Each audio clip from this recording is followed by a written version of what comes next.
Hello बच्चों, आज हम करें सीबीएसई का सैम्पल पेपर। ये है स्टैंडर्ड एग्ज़ाम जो अभी आपका 10 मार्च को है। आज 6 मार्च है, तो सैम्पल पेपर सॉल्व करते हैं। फर्स्ट सेक्शन है आपका एमसीक्यूज, जैसे आप सभी को पता है। तो फर्स्ट क्वेश्चन है the sum of the exponents of the prime factors in the prime factorization of 196 is.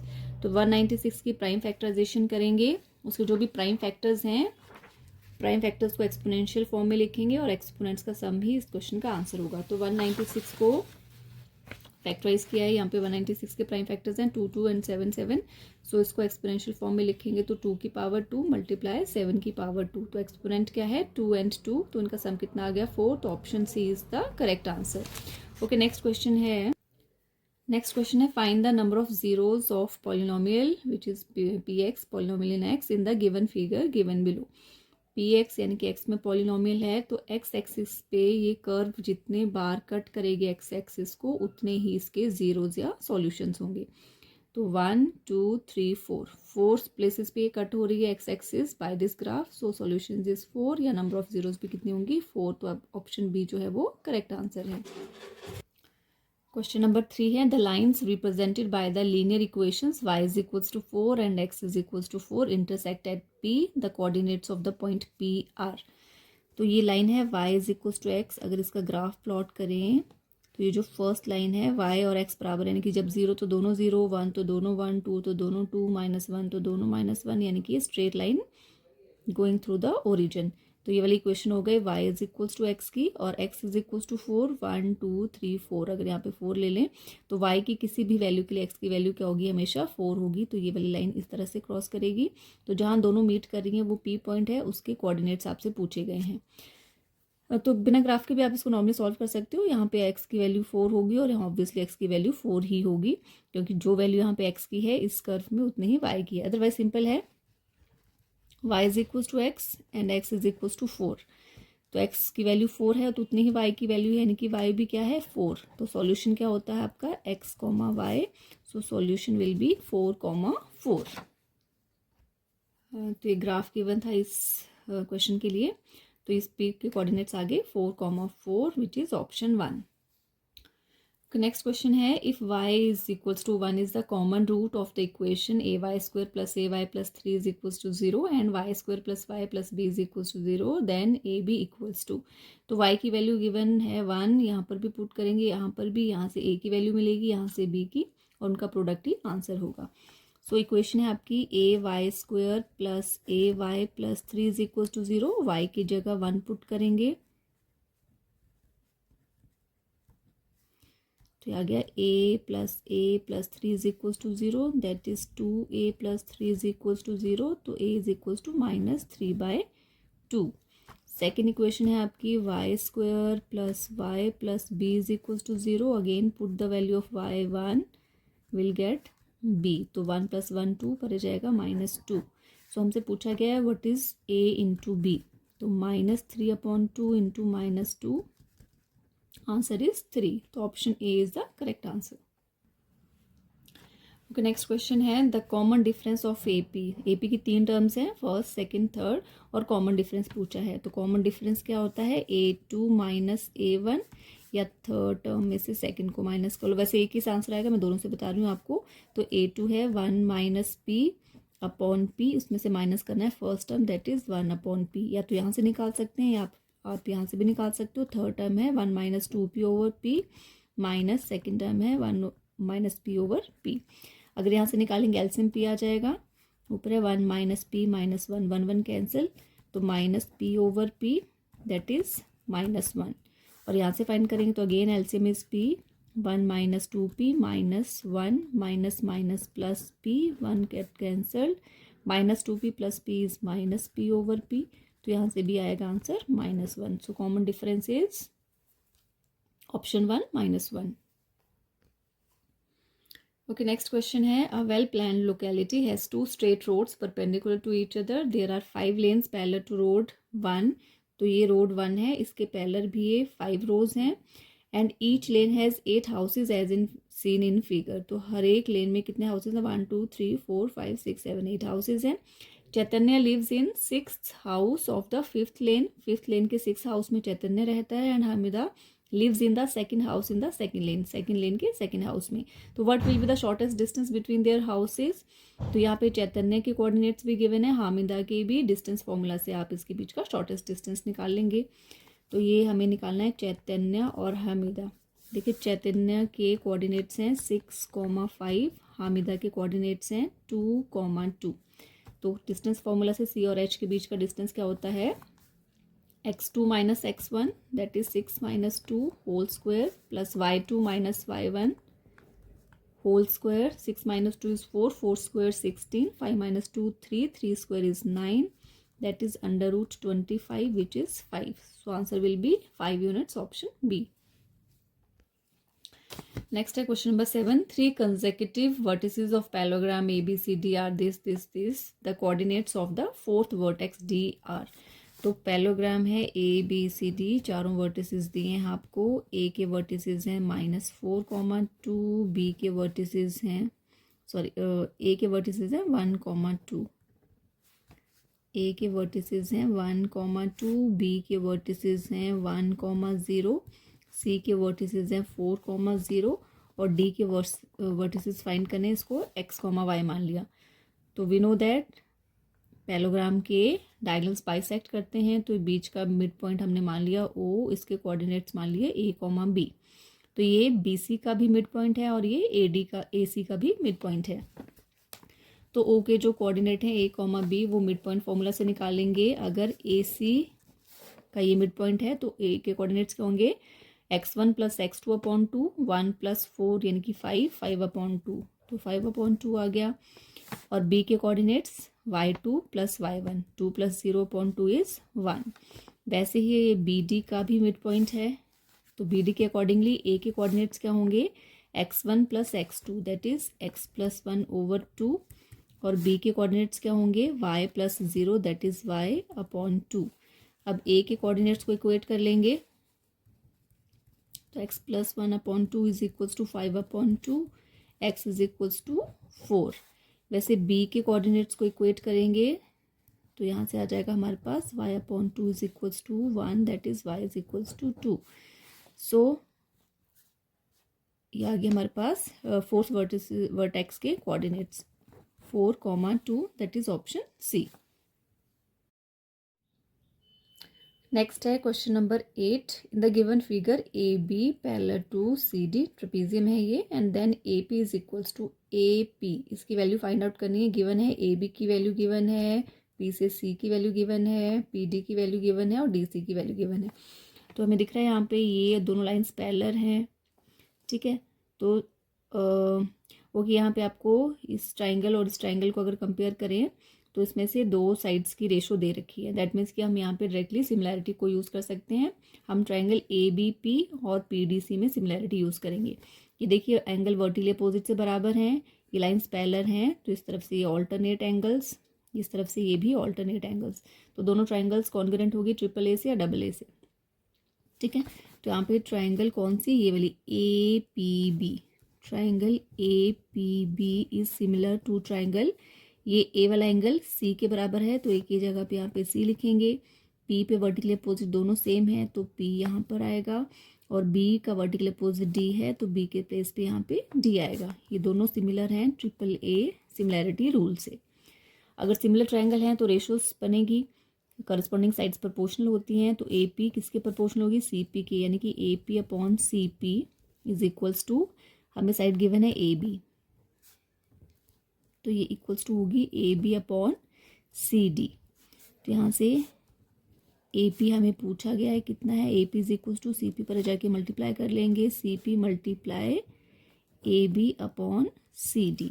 तो CP की वैल्यू क्वेश्चन में गिवन है, CP is 7.5 multiply by AB की वैल्यू है 4 और CD की है 6, 4/6, 2 2 ज़ा 2 3 ज़ा और 3 2 ज़ा 6, 3 5 ज़ा 2.5 into 2 is 5.0. So answer is 5 centimeters, which is option A.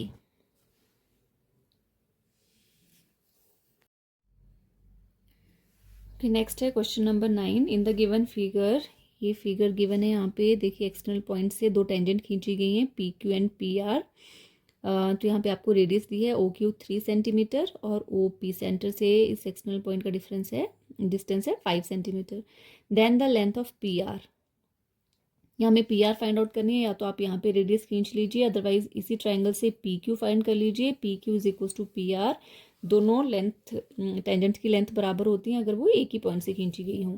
तो इस फिगर में देखिए ये आपको रेडियस गिवन है दैट इज ओ क्यू, ये ओ क्यू रेडियस गिवन है दैट इज 3 सेंटीमीटर्स, और ओ से एक एक्सटर्नल पॉइंट है पी जहाँ से टेंजेंट खींची गई है, तो सेंटर से इसका डिस्टेंस दिया है 5 सेंटीमीटर। तो 5 क्या है, हाइपोटेन्यूज, क्योंकि रेडियस जो होती है पॉइंट ऑफ कांटेक्ट पे परपेंडिकुलर होती है, यानी कि यहाँ पर ये 90 डिग्री का एंगल है, 90 के सामने हाइपोटेन्यूज है। तो हमें क्यूपी निकालना है, तो using Pythagoras theorem QP square is equals to hypotenuse का square that is OP square minus perpendicular का स्क्वायर। तो ओपी स्क्वायर यानी कि 5 square minus 3 square 25 minus 9 that is 16, तो क्यूपी हो जाएगा √16 दैट इज 4। तो क्यूपी के इक्वल ही क्या होगी, पी आर, क्यों, lengths of tangents from the external point are same, इस पॉइंट से दोनों टेंजेंट खींची गई, दोनों की लेंथ बराबर होगी। तो therefore answer is P R is equals to 4 centimetre, option A. Next question है A B and C D are two parallel tangents to a circle of radius 5 centimetre. ये सर्कल है और इसके 2 पैरेलल टेंजेंट्स हैं, ठीक है, और ये रेडियस है सर्कल की 5 सेंटीमीटर, तो ये भी रेडियस होगी। रेडियस क्या होती है, परपेंडिकुलर होती है। तो हमें पूछा है डिस्टेंस बिटवीन द टेंजेंट्स, तो दोनों टेंजेंट्स के बीच का डिस्टेंस कितना हो, जितना इसका डायमीटर होता है, 5 + 5 that is 10 centimetre, D option. Next है question number 11, 1 + cot square alpha over 1 + cosec alpha.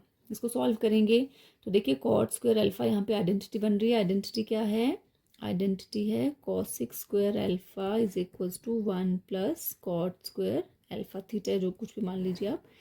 तो ऑलरेडी हमने आइडेंटिटी पढ़ी है, हमें चाहिए cot स्क्वायर, तो 1 इधर जाएगा माइनस हो जाएगा, दैट मीन्स कि cot स्क्वायर अल्फा को हम लिख सकते हैं cosec स्क्वायर अल्फा -1। तो बिल्कुल यहाँ पे ये वैल्यू पुट कर देंगे, 1 प्लस यहाँ हो जाएगा आपका cosec स्क्वायर अल्फा -1 और अपॉन में है 1 + cosec अल्फा, ठीक है 1। अब यहाँ पे देखिए 1 + cosec है, यहाँ पे cosec और 1 बाद में आ रहा है, तो उसको हम 1 को पहले लिखना चाहेंगे और cosec को बाद में, यानी कि दोनों के साइन चेंज होंगे, तो हम माइनस को बाहर ले लेंगे, माइनस बाहर ले लिया तो -1 जो होगा प्लस का हो जाएगा और cosec जो प्लस का है वो माइनस का हो जाएगा, और अपॉन में है 1 + cosec अल्फा। अब इस 1 के ऊपर हम स्क्वायर लगा दें, डजंट मेक एनी डिफरेंस, तो हम लिख सकते हैं, अब ये है 1 तो एज इट इज रहेगा a square minus b square. तो a square minus b square क्या होता है, a + b into a minus b, और अपॉन में क्या है 1 + cosec अल्फा। तो एक फैक्टर ये सेम था, कैंसिल आउट हो गया। नेक्स्ट स्टेप में 1 माइनस, ये माइनस अंदर जाके 1 को प्लस का 1 है मल्टीप्लाई होकर माइनस का 1 हो जाएगा, माइनस इंटू माइनस ये प्लस का cosec अल्फा हो जाएगा। तो 1 - 1 कैंसिल आउट, तो आंसर आ गया आपका cosec अल्फा। तो that is your option C. cos square 30, cos square 30 की वैल्यू होती है √3/2, उसका है square multiply by cos 45, cos 45 होता है 1/√2, उसका square plus 4 times sec 60 is your 2 square plus 1/2 cos 90 is 0 minus 2 time tan 60 is √3 का स्क्वायर, ये टर्म तो 0 हो गई, ये हो गया आपका 3/4 multiply by 1/2, 2 2 4 4 16 minus √3 square is 3 3 2 6, 60 में 6 गए 10, और ये हो गया 3/8। एलसीएम 8 आ गया, 3 + 80, so answer is 83/8, that is option C is the correct answer. Okay बच्चों, नेक्स्ट क्वेश्चन है, a vertical tower stands on a horizontal plane and it is surmounted by a vertical flag staff of height 5 metre. From a point on the plane, the angles of elevation of the bottom and top of the flag staff are respectively 30 degree and 60 degree. The height of the tower is, तो पहले इसका diagram draw करते हैं। Late ये है tower AB जिसकी height हमें find करनी है, और इसके ऊपर है एक फ्लैग स्टाफ BC जिसकी हाइट है 5 मीटर, और ग्राउंड पर किसी पॉइंट से ये जो फ्लैग स्टाफ है इसके बॉटम का एंगल है 30 डिग्री और इसके टॉप का एंगल है 60 डिग्री। ABCD मतलब हमें क्या गिवन है, ए की वाला angle CDA, angle CDA 60 degree और एंगल BDA इज 30 डिग्री। तो हम इन दोनों ही ट्रायंगल से, एक छोटी वाली ट्रायंगल से भी हम ये वाली AD की लेंथ निकाल लेंगे और बड़ी ट्रायंगल से भी AD की लेंथ निकाल लेंगे। ये पूरी हाइट है H + 5 मीटर्स। पहले छोटी वाली ट्रायंगल में लगाते हैं ट्रिग्नोमेट्री। इन ट्रायंगल ABD, ये AD हमें निकालना है, उसको रखेंगे ऊपर और जो चीज़ गिवन है AB उसे रखेंगे नीचे। तो ये है बेस और ये है परपेंडिकुलर, तो बेस अपॉन परपेंडिकुलर होता है कॉट, तो दिस इज कॉट 30 डिग्री। तो AD की लेंथ आ गई AB इंटू कॉट 30। AB है H और कॉट 30 है हमारा tan 30 इज 1/√3, तो ये होता है आपका √3। इक्वेशन 1। अब हम बड़ी वाली ट्रायंगल में इन ट्रायंगल ADC, इस बड़ी ट्रायंगल में भी AD निकालेंगे। AD upon AC, again base upon perpendicular, that is again cot 60। तो यहाँ से AD is equals to AC into cot 60।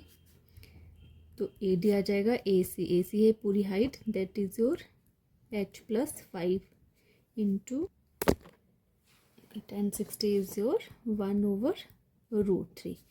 तो यहाँ से आ गया AD is equals to H + 5 /√3, equation 2। Equation 1 और 2 दोनों की लेफ्ट साइड है AD, तो राइट साइड को इक्वेट कर लेंगे। फ्रॉम इक्वेशन 1 एंड इक्वेशन 2 क्या मिल गया हमें, दिस H + 5 अपॉन √3 इज इक्वल्स टू √3H। ये √3 इस तरफ चला जाएगा, √3 इंटू 3H और H + 5 3, ये 5 और ये H उस तरफ जाएगा तो 3H में से माइनस हो जाएगा, दैट इज 2H। तो यहाँ से H आ गया 5/2 विच इज 2.5 मीटर्स। तो ये है ऑप्शन नंबर 3 यानी कि C। नेक्स्ट है क्वेश्चन नंबर 14 है, the length of the minute hand of a clock is 21 centimetre, the area swept by the minute hand in 10 minutes is. तो इस तरह से आपको पता है क्लॉक जो है उसका जो मिनट हैंड है वो पूरा एक राउंड लगाता है, 60 मिनट्स में, यानी कि 60 मिनट्स में कवर करता है एंगल 360 डिग्री। तो हमें पूछा है 10 मिनट्स में कितना करेगा। तो देखिए 360 डिग्री इतना एंगल कवर करता है मिनट हैंड 60 मिनट्स में, ठीक है, 60 मिनट्स में 360, तो 1 मिनट में कितना कंप्लीट करता है angle, that is your 6 degree. तो हमें पूछा है 10 मिनट्स में, तो 10 मिनट्स में क्या हो जाएगा, 10 into 6 degree that is 60 degree. तो एंगल है हमारे पास 60 डिग्री। तो angle swept by the minute hand निकालना है, यानी कि हमें एरिया निकालना है इसका। तो एरिया ऑफ द सेक्टर का फॉर्मूला लगा देंगे, तो एरिया आ जाएगा हमारे पास theta upon 360 into πr²। Theta है 60/360, 22/7, और रेडियस है मिनट हैंड की जो लेंथ है दैट इज 21 इंटू 21। तो 7 3 3 2 2 11, तो ये आ गया 231 centimetre square. Again option C है correct answer. Next question number 15 है, the length of an arc of a sector of angle theta of a circle with radius r। तो arc length हमें पता है कितनी होती है, थीटा अपॉन 360 इंटू 2πr, ये फॉर्मूला है। तो यहाँ पे देखिए इस फॉर्म में कुछ है, तो 360 अपॉन में यहाँ पर है, इसको हम थोड़ा सॉल्व कर लें तो 2/180, तो ये बनता है थीटा टाइम πr, r यहाँ पे कैपिटल बोला रेडियस लेने के लिए, अपॉन 180। तो कौन सा एंगल कौन सा इसकी तरह सेम है, तो देखिए आर स्क्वायर वाला तो वैसे नहीं देखना है, बच गया सिर्फ आर आर वाला। तो यहाँ पे ये 2 पाई आर थीटा 360 रिड्यूस नहीं करा है, तो ये ऑप्शन सी करेक्ट है, क्योंकि यहाँ पे रिड्यूस करके तो 90 बन जाएगा। तो दिस इज ऑप्शन सी, यानी कि can 2 pi R into theta upon 360, तो इसी फॉर्म में दिया है 2 pi R theta over 360। Again option C is the correct answer. Okay बच्चों, नेक्स्ट क्वेश्चन है, if probability of an event is 0.05 what will be the probability of not E. तो हमें पता है probability of an event plus probability of not happening that event is always 1। ठीक है, होने का और नहीं होने का दोनों का सम हमेशा 1 होता है किसी इवेंट की प्रोबेबिलिटी का। तो यहाँ से हमें पूछा है नॉट हैपनिंग का, तो नॉट का हो जाएगा 1 minus probability of that event, that means 1 minus 0.05, that is 0.95. Again option C is the correct answer. Okay, next है an unbiased die is thrown once, the probability of getting a composite number। तो एक die को throw करते हैं तो outcome क्या होती है, 1 2 3 4 5 एंड 6, ये आउटकम्स होती हैं। इसमें कॉम्पोजिट नंबर कौन है, कॉम्पोजिट है 4 और 6, यानी कि 2 इवेंट्स हैं, तो 2 हमारे फेवरेबल हो गए और टोटल आउटकम्स कितनी है 6। This is your 1/3। तो correct option is option B. Okay बच्चों, नेक्स्ट क्वेश्चन है the arithmetic mean of 1 2 3 4 up to n, यानी कि सारे नेचुरल नंबर्स की मीन पूछी है। क्वेश्चन नंबर 18 है, तो मीन का फॉर्मूला क्या होता है, मीन होती है sum of all the observation upon number of observations. तो सम चाहिए मुझे 1 + 2 + 3 + अप टू n टर्म्स का, और कितने टर्म्स हैं, n टर्म्स हैं। तो इसका वैसे तो सम ऑफ नेचुरल नंबर्स का सम जो होता है 1 × n + 1 होता है, लेकिन किसी को नहीं पता तो कैसे निकालेंगे। देखिए ये बन रही है आपकी AP, फर्स्ट टर्म है A1, कॉमन डिफरेंस भी 1 है और नंबर ऑफ टर्म्स हैं n। तो सम ऑफ n टर्म्स का फॉर्मूला होता है n/2 × 2a, तो a तो 1 ही है, प्लस n - 1 × d, d भी 1 ही है, तो उसको n/2 2 + n - 1, तो n/2 2 - 1 इज 1, तो n + 1 आ गया। तो ये फॉर्मूला होता है sum of first n natural numbers का, तो वो हमें यहाँ पे चाहिए था। तो सम आ गया हमारा n टाइम्स n + 2/2, और अपॉन में क्या है, अपॉन में है n, सॉरी यहाँ पे 1 होता है। ठीक है, n × n + 1/2, और upon total number of terms, तो n कैंसिल, तो आंसर आ गया n + 1/2। तो option D is your correct answer, n + 1/2। Okay, question number 19 है, असर्शन रीजनिंग का है। असर्शन है a toy is in the form of a cone mounted on a hemisphere, यानी कि ये हेमिस्फेयर है और इसके ऊपर एक कोन माउंटेड है विद सेम रेडियस, तो दोनों की रेडियस सेम है, लेट अस से r है। The radius of the conical portion, अच्छा रेडियस इज इक्वल टू 4 है, अगर जितनी कोन की है उतनी ही हेमिस्फेयर की, एंड हाइट, कोन की हाइट दी है, this is h is equal to 3 centimetres. The surface area is this much, और पाई की वैल्यू दी है, तो सरफेस एरिया का फॉर्मूला लगा के इसको कैलकुलेट कर लेंगे। अब surface area of the this required figure, तो यहाँ पे देखिए कोन है, कोन का कौन सा एरिया आ रहा है, πr/l CSA, हेमिस्फेयर का भी CSA आ रहा है, दैट इज योर 2πr²। तो सरफेस एरिया टोटल इस फिगर का कितना हो गया, πr/l + 2πr²। पहले यहाँ पे l निकाल लेंगे, ये स्लांट हाइट है l, तो that is h² + r², 3² 9, 4² 16, √25 is 5, तो स्लांट हाइट 5 आ गई। इसमें कॉमन निकाल लेते हैं, πr कॉमन, l + 2r, ठीक है, 2 और r बच गया, πr बाहर है। पाई को बोला है 3.14, रेडियस दी है 4, स्लांट हाइट है 5 + 2 इंटू रेडियस है 4, तो 3.14 इंटू 4 इंटू 4 × 8 + 5 13, 52 इंटू 3.14। ओके, तो इसको कैलकुलेट करके आता है ये 163.28 मीटर²। तो करेक्ट है, असर्शन इज करेक्ट। सेकंड है reason, volume of hemisphere is this, तो वॉल्यूम होता है 2/3 πr³, यहाँ स्क्वायर है, तो असर्शन तो करेक्ट है, लेकिन जो रीजन है वो फॉल्स है, तो यह आएगा A is true but R is false, तो option C is the correct answer. Next question number 20, again assertion reasoning. तो आपकी एपी है, ये कह रहा है √3 2√3 3√3 4√3 the series forms an AP. तो यस एपी है। देखिए फर्स्ट टर्म √3 कह रहा है, सेकंड 2√3 है, फिर 3√3 है, फिर 4√3 है। तो कॉमन डिफरेंस इसमें से इसको माइनस करें, 2√3 माइनस 1√3 इज √3, 3√3 माइनस 2√3 अगेन √3, 4√3 में से 3√3 गए, अगेन 1√3। तो कॉमन डिफरेंस सबका सेम आ रहा है, that's why this is an AP. तो असर्शन तो है करेक्ट। रीजन है since common difference is same and equal to √3। तो यस कॉमन डिफरेंस सबका सेम है और √3 ही है, तो रीजन भी है करेक्ट और करेक्ट एक्सप्लेनेशन है। So option A will be the correct answer. Both assertion and reasoning are true and R is the correct explanation of A. तो ये हो गया हमारा सेक्शन ए कंप्लीट। अब सेक्शन बी करेंगे नेक्स्ट वीडियो में। Thank you.